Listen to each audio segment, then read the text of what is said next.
Timnas Australia sudah mengumumkan daftar pemain untuk persiapan menghadapi Timnas Indonesia dalam pertandingan lanjutan babak kualifikasi Piala Dunia Round 3.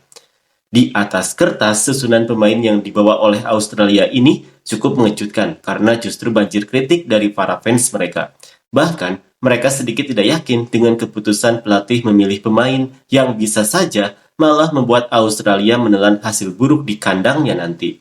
Seperti inilah komentar fans Australia. Pelatih berbeda, tapi pemilihan pemain tetap saja buruk. Pemilihan yang lebih buruk. Bisakah kamu mendukungnya dengan sesuatu atau hanya itu saja yang kalian para ahli tahu? Sama saja omong kosong. Jadi, Max Ballard telah bermain dalam 24 dari 25 pertandingan di Eredivisie, tetapi bahkan tidak dipertimbangkan. Saya akan tetap mendukung negara saya, tetapi memilih pemain berdasarkan performa itu wajib. Arzani tidak ada apa-apanya dibandingkan dengan performa Milanovic, Segecic, atau Botic. Mengapa kamu tidak ingin Irankunda masuk dari bangku cadangan pada menit ke-75 jika butuh gol? Bahkan jika kamu berpikir kerja defensifnya belum cukup baik, jika permainan membutuhkan aksi, dia adalah pemain paling mungkin untuk mengubah jalannya pertandingan. Benar-benar gila memilih Arzani daripada dia.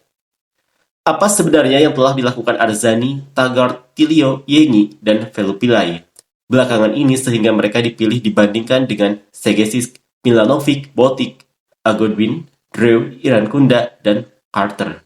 Dan orang-orang bilang Arni yang memilih berdasarkan pertemanan. Tidak ada Irankunda di tim senior maupun U23 adalah sebuah hal yang memalukan. Sial, Popa terobsesi dengan penyerang A-League yang kualitasnya lebih rendah dibandingkan mereka yang bermain di liga luar negeri yang jauh lebih kompetitif. Kita dalam masalah. Tapi bagus Triantis mendapat kesempatan. Senang melihat Karakic dan Dagenek kembali. Masih belum ada gelandang kreatif untuk mencoba membongkar lini pertahanan lawan yang pasti akan bermain rapat dan dalam.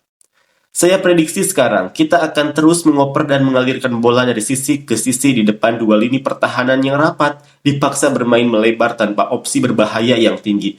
Kita akan menguasai sekitar 65% sampai 70% penguasaan bola, tetapi tanpa peluang tembakan. Pada akhirnya kita akan frustasi, kehilangan kesabaran dan mulai mencoba tembakan jarak jauh yang tidak masuk akal atau umpan beresiko rendah ke pemain di tengah yang terkepung oleh penjagaan ketat. Kehilangan bola dan menghadapi serangan balik di sisi lebar lapangan karena wingback kita naik terlalu tinggi akibat frustasi. Mengapa tidak ada Max Ballard? Apakah dia terlalu muda dan bermain di liga yang terlalu tinggi untuk Popovic? Di mana Botic, Irankunda, dan Nisbet? Sebaliknya, kita malah memilih Arzani, Caceres, dan Taggart yang tidak memberikan apa-apa dan sudah mendapatkan terlalu banyak kesempatan. Sepertinya kita kembali ke era Arnold, jabatan untuk teman-teman. Beberapa pemain ini bahkan tidak seharusnya dipertimbangkan, terlalu tua dan bahkan untuk masa depan. Kita butuh pelatih dari luar negeri yang tidak memilih berdasarkan pertemanan. Lupakan preferensi A-League Bu. Ini tim nasional. Arzani dan Nis masuk, tapi tidak ada Irankunda dan Botic. Serius, tanpa bermaksud bias sebagai pendukung Fuk. Riantig 100% pantas mendapatkan panggilan. Dia sudah mempermainkan semuanya sejak mengambil alih. Mereka harus membawa Ange kembali. Dia adalah pelatih terbaik dalam waktu yang lama dan punya perjalanan yang bagus.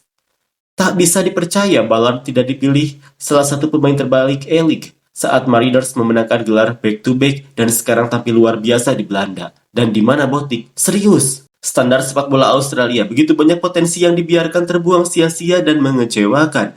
Kita berprestasi tinggi di sebagian besar olahraga lain di tingkat global. Sepak bola tidak jauh berbeda, tapi dikelola dengan sangat buruk di sini. Yang sangat disayangkan mengingat begitu banyaknya penggemar yang bersemangat di Australia, dan ini hanya akan semakin buruk jika kita tidak mengubah administrasi dan staf football Australia. Jadi, kita tidak memilih pemain muda berbakat di Eropa atau pemain A-League yang sedang dalam performa terbaik, tapi malah memilih pemain yang setengah pensiun benar-benar lelucon. Popovic bukan pelatih yang bagus, dia hanya memilih pemain yang pernah bermain di bawahnya, terlepas dari apakah mereka sedang dalam performa bagus atau tidak. Singkirkan semua pemain dan pelatih ini, lalu berikan kesempatan kepada para pemain muda. Skuad yang buruk, di mana Aussie Bruno? Kalau Arzani dipilih, mungkin sekalian saja panggil dia. Dan lini tengah itu, kita benar-benar dalam masalah besar. Irankunda bermain secara reguler untuk Grasshopper, Jadi kenapa dia tidak dipanggil? Kita butuh pemain terbaik dalam skuad ini. Sesederhana itu, tapi Slopovic malah mengabaikan sebagian besar dari mereka. Kemungkinan kita akan menghadapi tim yang bermain dengan blok rendah. Jadi, pemain yang dipilih adalah mereka yang bisa bekerja di ruang sempit dan diharapkan mampu membongkar pertahanan yang rapat.